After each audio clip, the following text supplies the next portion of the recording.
박지원의 식탁, 오늘 특별 초대 손님은 김형현 전 법제처장이십니다. 조국혁신당의 비례대표 14번이시죠. 원래 이제 박지원 실장님이랑 같이 하려고 했는데 요새 민주당 분들하고 조국혁신당 분들하고 어울리는 거는 좀 눈총받는 분위기라 좀 제가 따로 특별히 이렇게 모셨습니다. 안녕하세요. 네, 안녕하십니까. 예.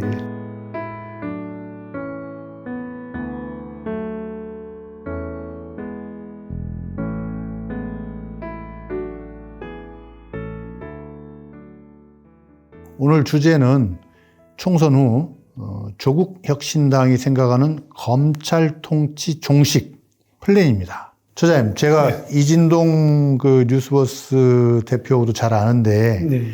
거기 출연한 거 보고 깜짝 놀랐어요. 와, 이런 분이 아직까지 많이 안 알려졌구나. 그러기도 하고 또 조국혁신당이 총선 후 검찰 통치 종식을 위해서 굉장히 준비를 많이 하셨구나. 뭐 이런 느낌 들었습니다.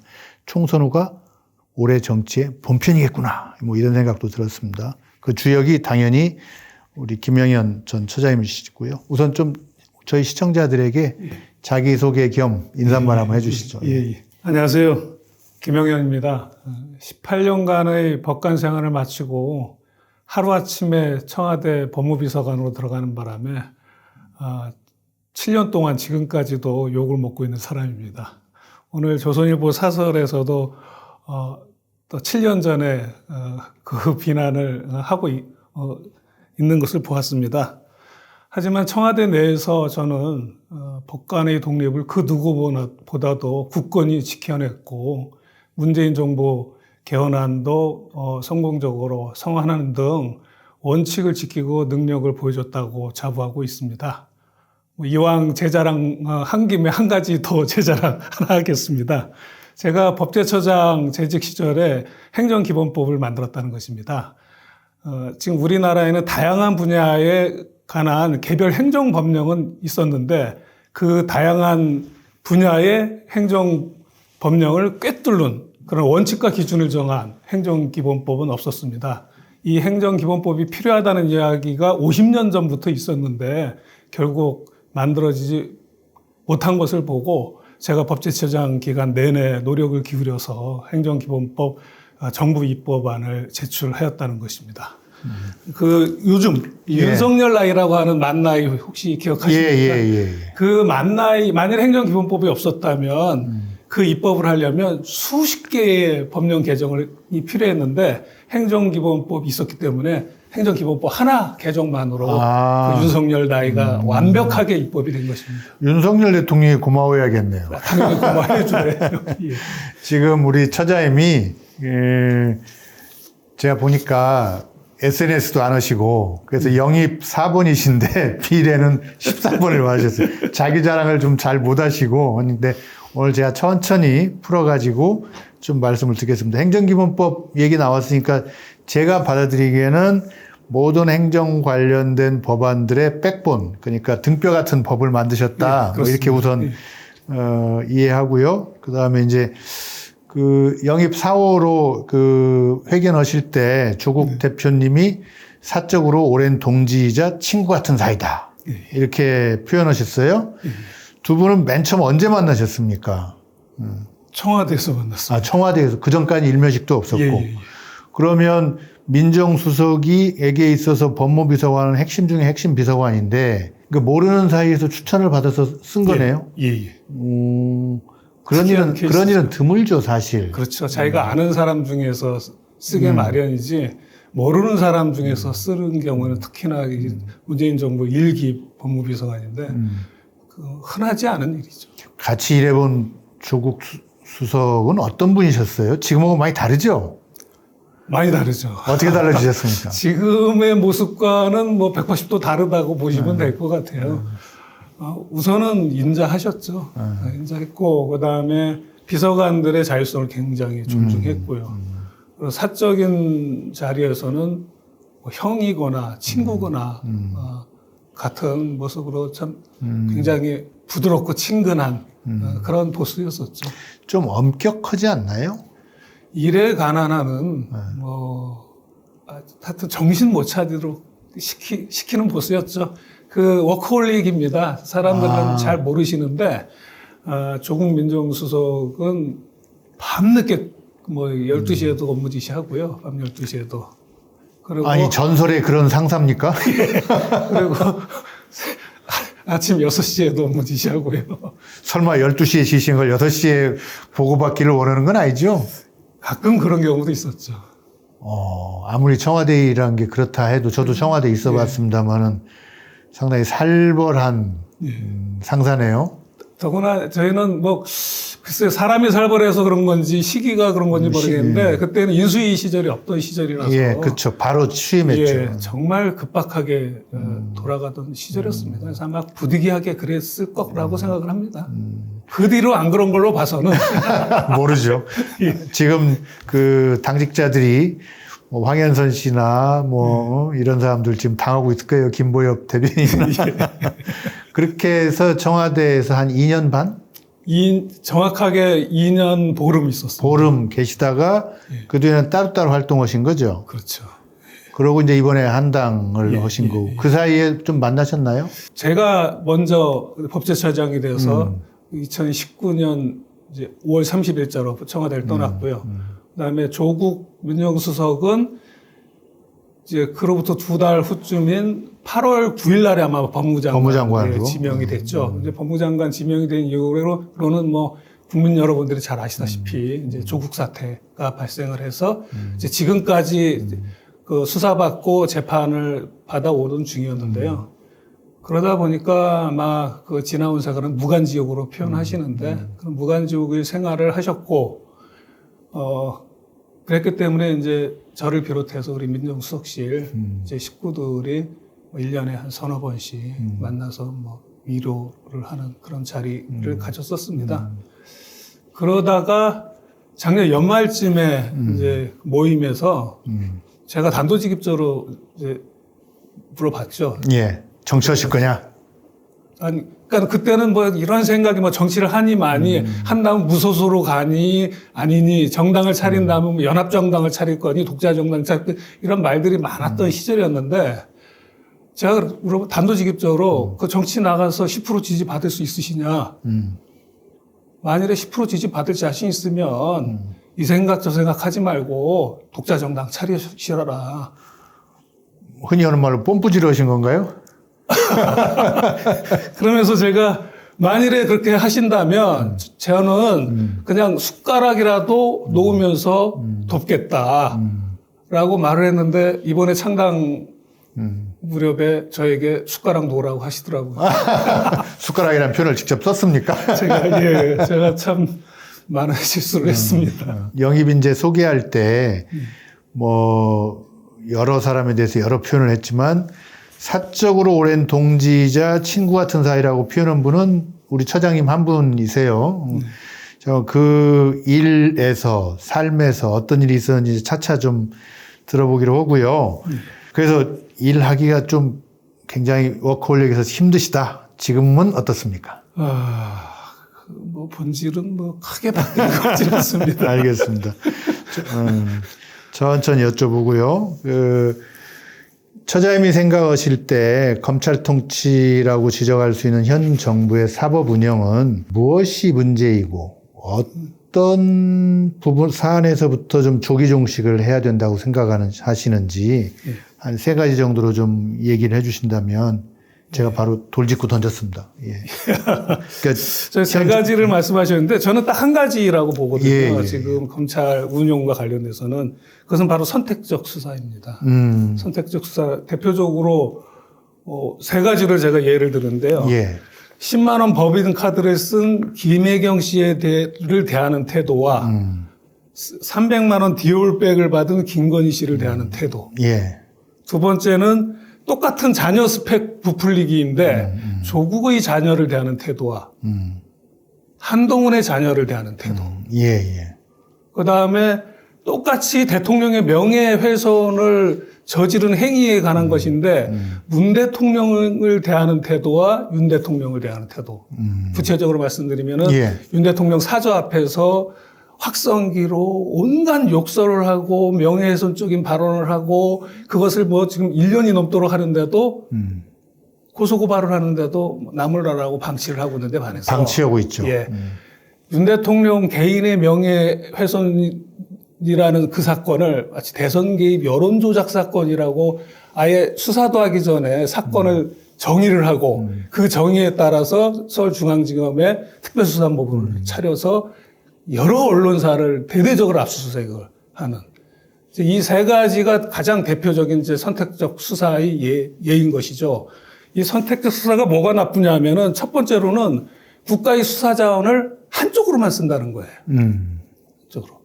두 번째로는 선택적 수사라는 것 자체가 검찰권이 이미 사유화되어 있다는 증거입니다. 그렇죠. 예. 예. 이거부터 바로 잡아야겠다. 예. 그런데 이 선택적 수사와 관련돼서 이제 구체적으로 문제가 되는 것이 첫 번째는 그 검찰 독재 정권의 반대자들에 대하여서만 집중적으로 수사하고 기소를 한다는 점이고 두 번째로는 내 편, 살아있는 권력 이런 사람들에 대해서는 수사를 안 하거나 부실 수사를 한다는 것인데요. 첫 번째와 관련돼서는 저희들이 마땅히 할 방법이 없습니다. 기소를 집중적으로 수사를 해서 기소를 해버리면 법원이 그것을 좀 제어를 해줘야 되는데 법원은 그냥 올라오면 그 사안에 대해서만 판단을 하죠. 근데 법원이 모든 행정권에 대해서 그렇게 판단하지를 않아요. 예를 들면 세무조사 같은 경우에는 이제 검찰 조사를 세무조사랑 빗대고 한다면 세무공무원이 민사상 분쟁 관계에 있는 어떤 사람을 괴롭히기 위해서 세무조사를 합니다. 그렇죠. 세무조사를 해가지고 세무조사를 해보니까 이 사람이 세금을 탈루한 게 밝혀져가지고 세금을 부과합니다. 그러니까 그 세금을 부과받은 사람이 소송을 제기합니다. 이 세금 부과 처분은 취소해달라고. 과다하다. 뭐 그 이유는 뭐냐면 세무조사가 어떤 세금 징수를 위해서 해야지 개인의 원한을 풀기 위한 목적으로 한 것이니까 이것은 권한남용이고 권한남용에 기한 세무조사에 기해서 얻어진 어떤 세금 그 징수는 따라서 무효다라고 주장을 했는데 대법원이 맞다. 형식은 세무조사의 형식을 취했지만 실질을 따지고 보면 개인의 복수심을 관철하기 위한 목적으로 세무조사를 했고 그것은 위법하다라고 하거든요. 대법원 판결이 이렇게 나왔습니까? 있습니다. 예. 그런데 이 대법원이 똑같은 대법원이 세무공무원에 대한서는 그렇게 판단을 하면서 검사들, 검찰 공무원들에 대해서는 너무나 관대하게 판단을 한다는 것이죠. 그래서 지금의 대법원이 이것을 현실적으로 견제를 못한다. 집중적인 수사, 선택적인 수사를 통한 기소에 대해서는 제어를 못하고 그래서 그 부분에 대해서는 저희들도 어떻게 할 방법이 없죠. 그런데 이런 상황에서 작년에 보니까 여야 할 것 없이 국회의원 불체포 특권을 포기하는 것을 공약으로 내세우거나 그러고 있더라고요. 근데 저는 그것을 보면서 참 어처구니가 없다는 생각이 들더라고요. 그러니까 지금 시국 상황이 검찰의 선택적 수사가 문제되는 시국 상황인데 그러한 시국 상황에서 국회의원 불체포 특권을 포기한다면 도대체 검찰공화국을 그냥 공고히 하겠다는 것이냐. 그래서 이분들이 정말 현실 인식이 있는 것이냐라는 저는 좀 절망감이 들었었습니다. 선택적 수사의 문제점을 해결하지 않은 상태에서 불체포 특권부터 받아들이는 건 좀 문제가 있다. 근데 저도 아까 말씀 오시니까 몰랐는데 세 가지 사례 중에서 이재명 대표 부인과 윤석열 대통령 부인의 차별 대우. 그 다음에 조국 장관님 가족과 한동훈 위원장 가족에 대한 차별 대우. 저는 이제 차별 대우라고 밖에 표현이 안 되는데. 그건 하는데.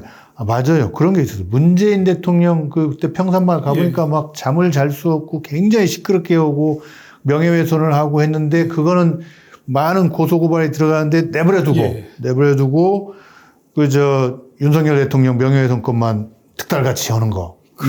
이건 잊어먹고 있었습니다. 언론사들을 대대적으로 압수수색했잖아요. 진보 언론들 이런데. 근데 이 방송 들으시는 분들 중에 문재인 대통령 지지하시는 분들은, 좋아하셨던 분들은 정말 새삼 열불이 나는 일이겠습니다. 이어서 말씀드리면 이제 예. 두 번째가 이제 내 표는 수사 안 하는 문제. 그 문제는 결국은 이제 공수처에서 해결해 줘야 되는데 지금 공수처의 기능이 아시다시피 원활하지 않지 않습니까? 예, 예. 결국은 그래서 그 부분은 이제 특검법으로 저희들은 관철할 수밖에 없는 특검법으로. 것입니다. 예, 예.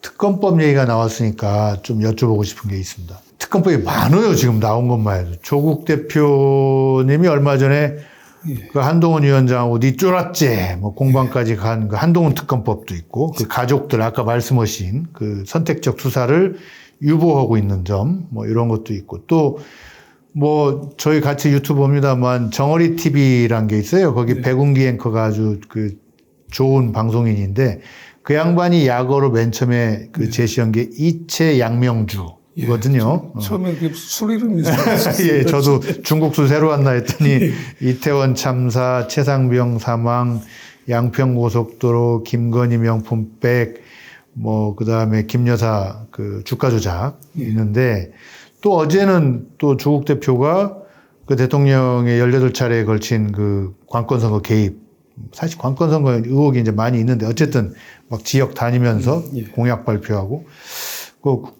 그래서 총선 후 새 국회에서 그 국정조사 방침을 밝혔는데 이거 너무 많습니다. 일반 시민들이 볼 때는 이거 어떻게 한번 좀 그 정리를 좀 해야 되지 않나요? 예, 정리 필요하죠. 필요한데 예, 정리에 예. 앞서서 우선 예. 지금 특검법이 너무 난무하니까 이제 국민 여러분들이 어떤 특검법이냐고 그러니까요. 헷갈리실 예, 것 같아요. 예, 예. 그래서 제가 간단히 정리를 해드리겠습니다. 예, 예, 예, 예. 먼저 아까 이채 양명주인데 그 이채 앞에 떼면은 양명주. 양명주. 이거는 김건희 3종 세트 특검법의 두 문자입니다. 예.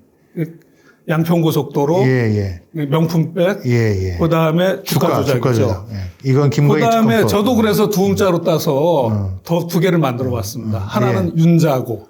윤자고. 예, 이건 한동훈 3종 세트 특검법에서 다룰 사건입니다. 한동훈 3종 세트. 예, 예. 그다음에 최채고. 하나씩 설명 듣겠습니다. 그다음에 또 최채고는 이제 윤석열 3종 세트 특검법에서 다룰 사건입니다. 자, 하나씩 설명해 주시죠. 예. 이제 윤자고는 이제 윤석열 검찰총장 징계처분 취소 소송 패소 사건. 예, 예. 자, 자녀 입시 비리 사건. 고발 사주 사건. 최채고. 예. 최상병 사건 수사 배업 사건. 예. 그 사건의 피의자 도피 사건. 그다음 고발 사주 사건. 그래서 3종 세트, 3인에 대한 3종 세트, 즉 9가지 세트 특검법은 이것은 뭐 저희들이 분명히 할 거고요. 예, 예. 그래서 김건희 종합 선물 세트도 3개. 예. 한동훈 세트도 3개. 예. 윤석열 대통령 세트도 3개. 예, 예. 예, 33. 공평하시네요. 예. 그래서 이걸 어떻게 정리하실 건데요? 이걸 이제 그러면 국회가 개원이 되려면 또 몇 달 있어야 되잖아요. 그렇죠. 어쨌든 조국 혁신당 내부적으로 정리하는 작업이 우선 있어야 될 것 같고. 뭐 개원 전에 뭐 이 33 세트 특검법에 대해서 예. 개원 전에 저희들은 이제 법안을 정리할 것이고요. 예, 예. 개원이 되면 개원 즉시 발의할 생각입니다. 그러니까 지금 다양한 게 있지만 3개의 종합 특검법으로 정리할 수 있다. 예. 김 처장님 그 일해 오신 걸 보면 문재인 정부에서 문 대통령, 조국 민정수석, 김영현 법무부 비서관으로 이어진 라인에서 문 정부의 개헌안을 마련하셨어요. 그걸 주도하셨고 이 개헌안을 비록 뭐 불발이 그쳤지만 한번 만들어 본다는 건 어떻게 보면 그 율사이자 법학도로서 굉장한 영광 아닌가요? 정부 공시간인데. 개인적으로는 대단한 영광이었습니다. 그죠? 예, 예. 어떻게 준비하셨고 어떤 내용이었는지 좀 우선 좀 듣고 싶습니다. 예. 우선 이 개헌안이 이야기가 된 것은 지난 대선에서 모든 대선 후보들이 개헌을 하겠다고 다 약속을 했습니다. 했죠. 5명이. 여야 할 것 없이. 예, 예. 그 중에서 제일 소극적인 분이 문재인 대통령. 그러셨어요? 사실은. 예. 그런데 뭐 나중에는 이제 공약으로 같이 내고요. 예. 그런데 대선이 지나고 나니까 이제 다른 당에서는 사실상 하고 싶지 않아 하는 분위기였습니다. 선거 때 그냥 해본 소리. 예, 예. 그게 이제 문재인 정부가 주도를 해서 개헌을 한다는 것이 내심은 탐탁지 않았던 것 같아요. 예. 문재인 대통령의 경우에는 이제 공약을 했기 때문에. 약속을 했기 때문에. 그 다음에 지방선거 때 개헌 국민투표를 하겠다라는 그 공약을 이제 지켜야 되는 문제가 발생했습니다. 근데 그 당시에는 국회가 개헌을 한다면 그럼 우리가 주도해서 할게. 라고 이야기를 했고, 나름 그래도 개헌 관련해서 특별위원회를 만들어서 이제 꾸려가던 시절이었습니다. 그래서 저희는 이제 국회 주도에 의한 개헌을 플랜 A로 잡고, 국회 주도에 의한 개헌이, 합의 불발로 안 될 경우에 대비해서 이제 정부 주도의 개헌안을 내는 것을 플랜 B로 정했습니다. B안을 만들어 놓고 있어야 됐다. 그래서 B안을 나름 갖고 있어야 되기에 제가 법무비서관 취임한 직후부터 이제 각국의 그 헌법 개정 절차에 관해서 이제 연구를 했고, 일단 처음엔 절차에 관해서 연구를 했고요. 국민 여론은 어떤 방식으로 수렴을 했는지.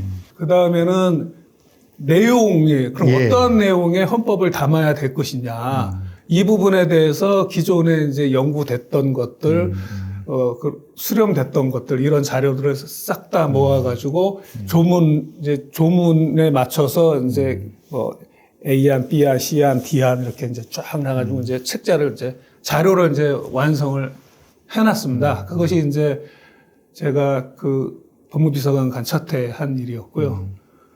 연말이 되면서 국회에서의 개헌안이 이제 합의가 안 될 것으로 예상이 돼서 이제 본격적으로 이제 플랜 B를 가동을 했고, 그 플랜 B에 따라서 이제 대통령 직속 헌법 개정 자문위원회를 두고요. 그 다음에 국민 여론을 수렴할 수 있는 인터넷 플랫폼을 개설을 하고, 그래서 이제 어떤 국민 여론과 전문가의 의견을 받아서 이제 받은 다음에 그걸 토대로 이제 헌법 전문부터 마지막 부치까지 이제 대통령을 모시고 이틀 꼬박.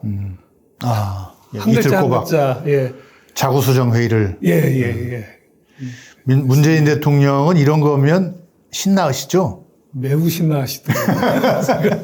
정말 장시간에 걸쳐서 했는데 워낙에 신나십니다. 그리고 어떤 법률에 자부심이 있으신 분이시라서요.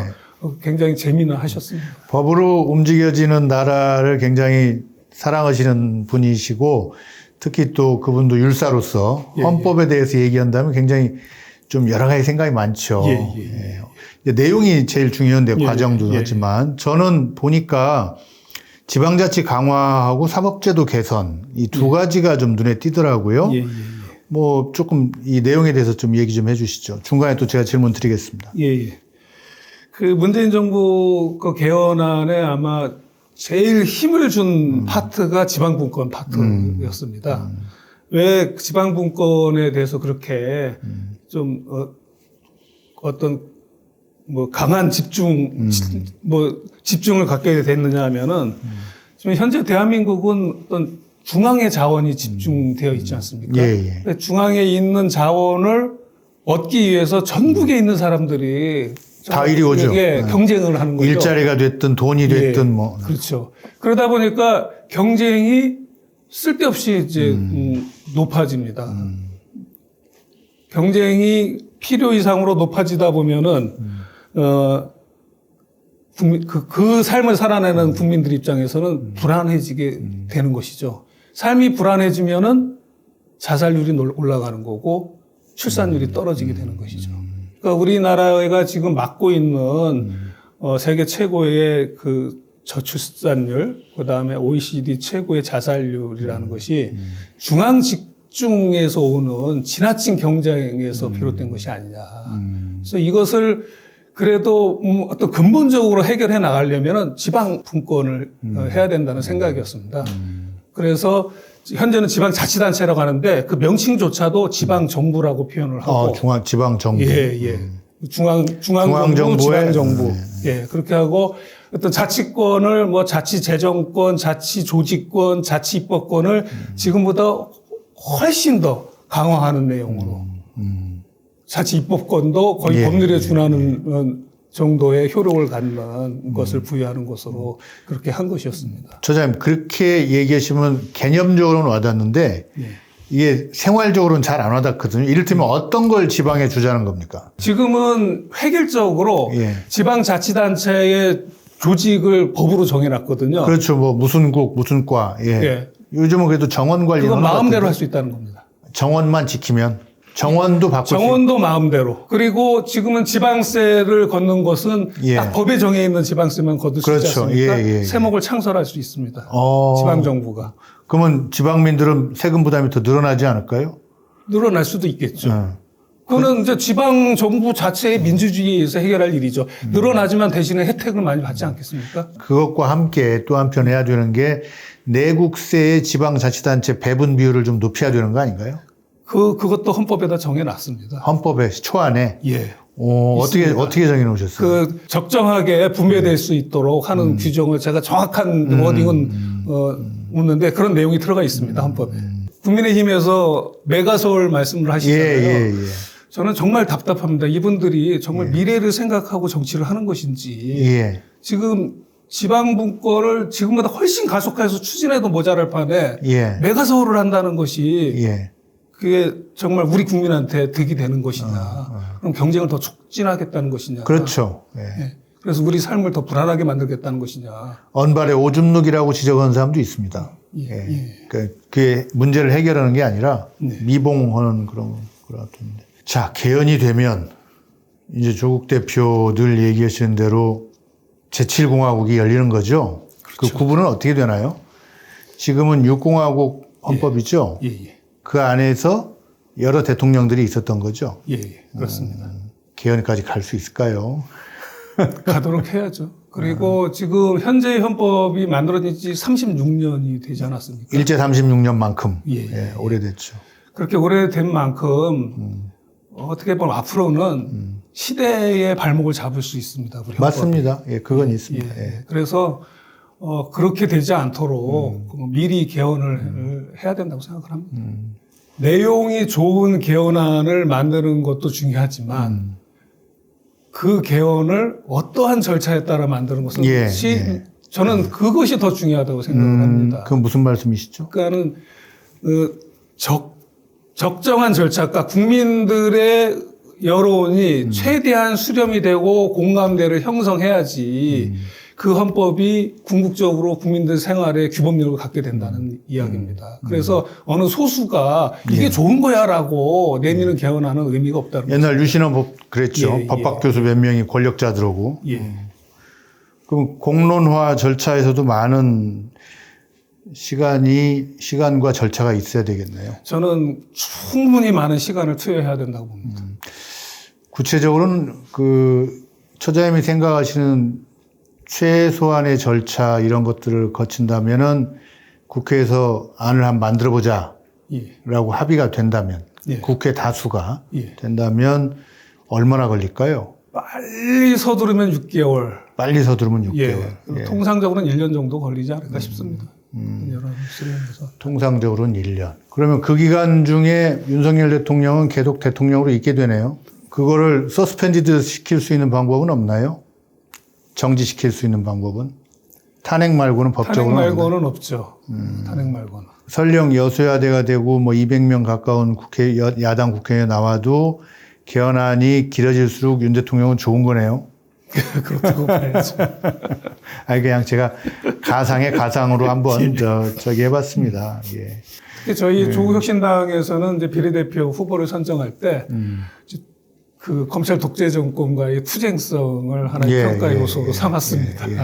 처장님 그때 좀 SNS도 하고 여기 출연도 하셨어야 되는데 제가 뭐 워낙에 갑자기 정치를 하게 된 것이라서 원래는 정치할 생각은 전혀 없었는데. 그러니까요.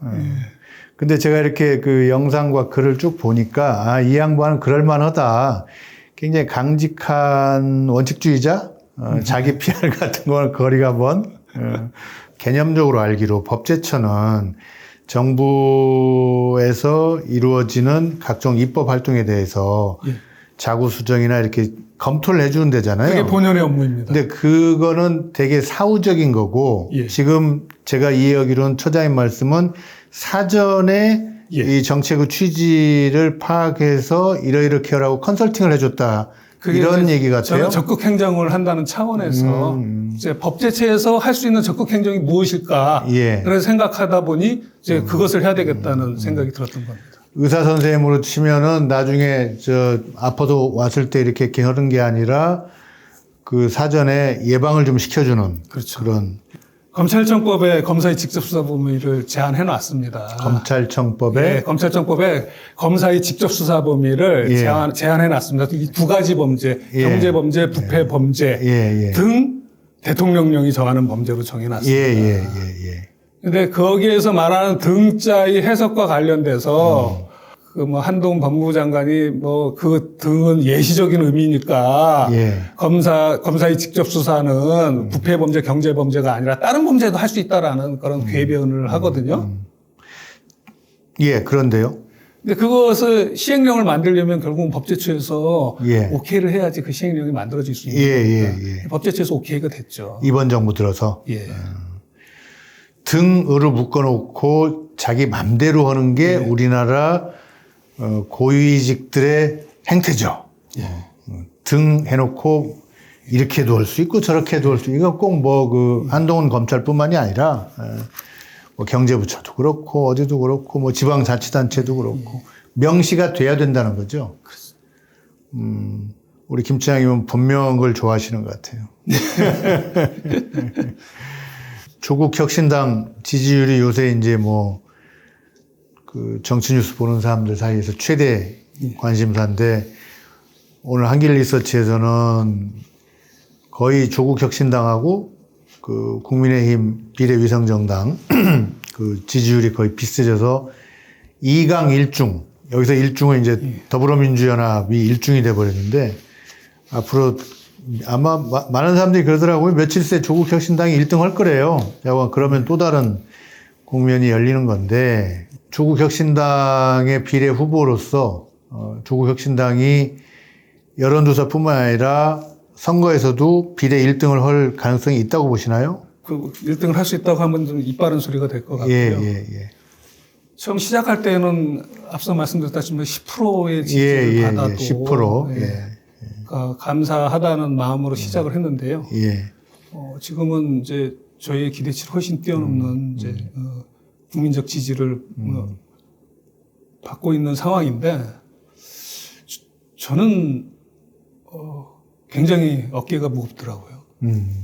이 국민적 지지를 과연 우리가 잘 받아서 국민의 뜻을 받들 수 있을까라는 그런 책임감이 무겁게 다가옵니다. 조국 혁신당이 이제 국회에 캐스팅 보트를 줄 수도 있고 그런데 그러면 정말 하나하나의 작은 결정들도 굉장히 중요한데 생겨난 지 얼마 안 되는 신생정당이 그런 무거운 거고 또 국회라는 게 결국 법으로 돌아가는 건데 법과 예산으로 돌아가는데 우리 처장님 말씀 들어보니까 뭐 검찰 독재를 종식시키는 데도 전문가이시지만 법 체계를 만드는 데도 전문가이신데 되게 바빠지실 것 같아요.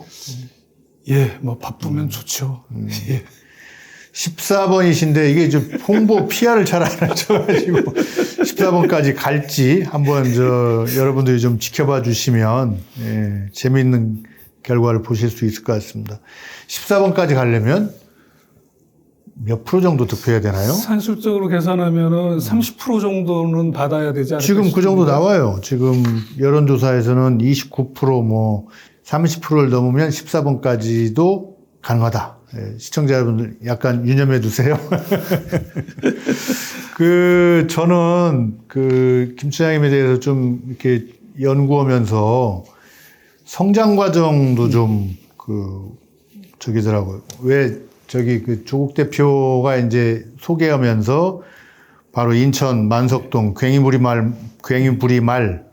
그 아이들 거기에 그 무대로 등장하는 괭이부리말 출신입니다라고 했는데 이 책이요 시청자 여러분 200만 권이 팔렸어요. 창비에서 나왔거든요. 그 창비에서 나와서 아동서인데 200만 권이 팔렸어요. 아주 저희 출판계에서는 아주 유명한 책인데 그 아주 못 사는 동네잖아요. 그렇죠. 어떻게 그 성장 과정이 그 좀 얘기 좀 몇 토막 좀 들려주시죠. 네.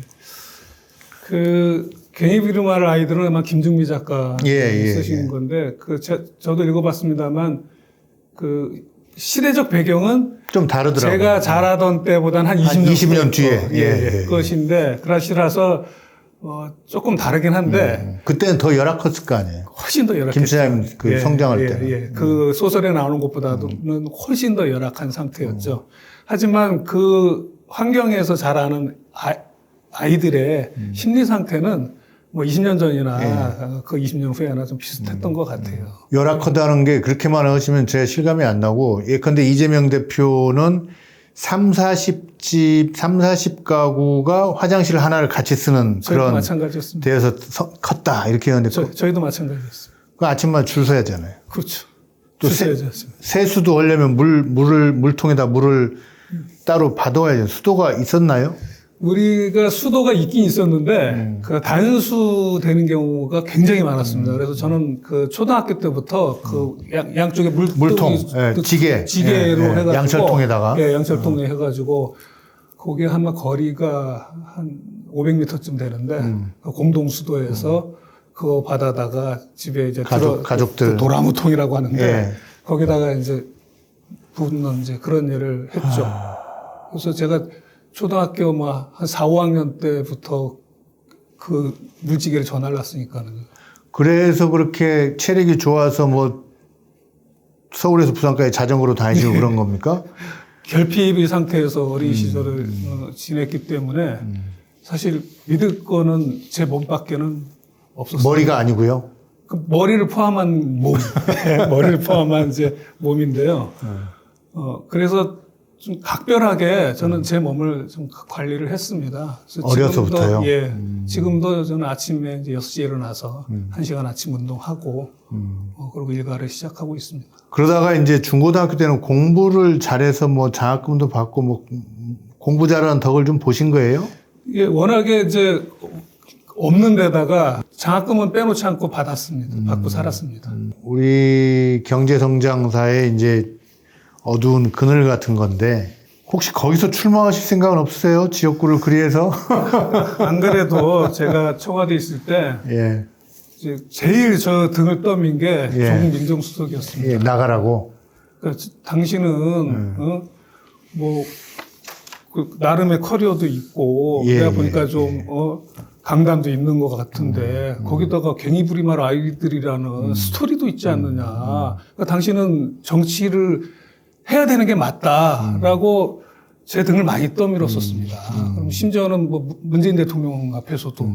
그 4년 전 총선 말씀이시죠? 그렇죠. 그 전에 보궐선거 때도 2018년 보궐선거 때도 그랬고요. 문 대통령 앞에서도 뭐 정치할 사람이라고 뭐 소개도 하고 그랬는데 그때 이제 제가 뭐라고 그랬냐면 나는 안 한다. 안 하고 그 당시에는 이제 조국 민정수석도 절대 정치 안 한다고 하던 시절이었습니다. 모르겠다.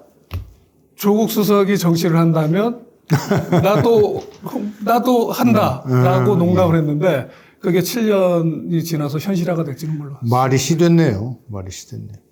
근데 조국 혁신당 얘기 하나만 더 하고 오늘 이야기를 좀 마칠까 싶은데요.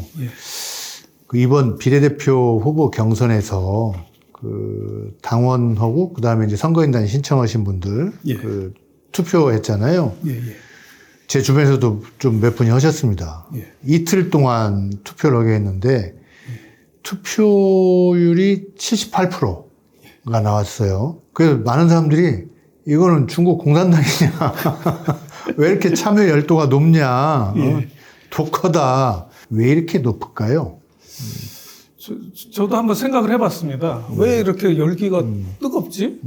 라고 생각을 해봤는데 우선은 저희 당원의 50% 이상이 생애 처음으로 정당에 가입하는 사람이라고 합니다.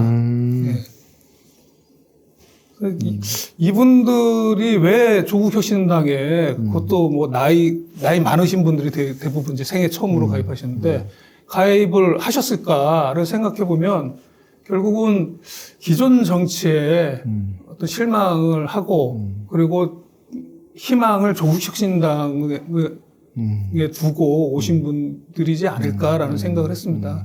그래서 그런 분들이기에 이제 그 투표 참여율도 높았던 것 같고요. 그리고 두 번째로는 그 이 비례대표 후보를 선출하는데 이렇게 그 전당원 투표를 하고 국민 참여 경선을 한 정당이 스피치도 시키고. 예, 예. 약간 그 흥행적 요소가 있었어요. 근데 그것을 한 정당이 다른 정당 없죠. 없지 않습니까? 그냥 서류 받아서 뭐 그렇죠. 예선 통과 누구, 결과 어떻게 뭐 예. 이것만 하죠. 그런데 이 점을 하나 짚고 넘어가야 되는데 최근에 공직선거법이 개정이 된 게 있습니다. 예. 개정된 것 중에 어떤 내용이 있냐면은 정당이 비례대표 국회의원 선거의 후보자를 추천하는 경우에는 민주적 절차를 거쳐 추천할 후보자를 결정한다 이렇게 돼 있어요. 민주적 절차를 거쳐야 된다. 예, 민주적 절차를 거쳐야 된다고 돼 있습니다. 저희 조국혁신당은 이 조문을 충실히 따른 겁니다.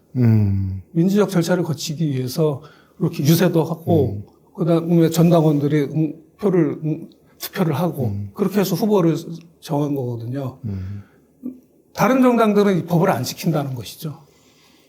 우리 김치장님 얘기는 결국 법으로 시작해서 법으로 끝납니다.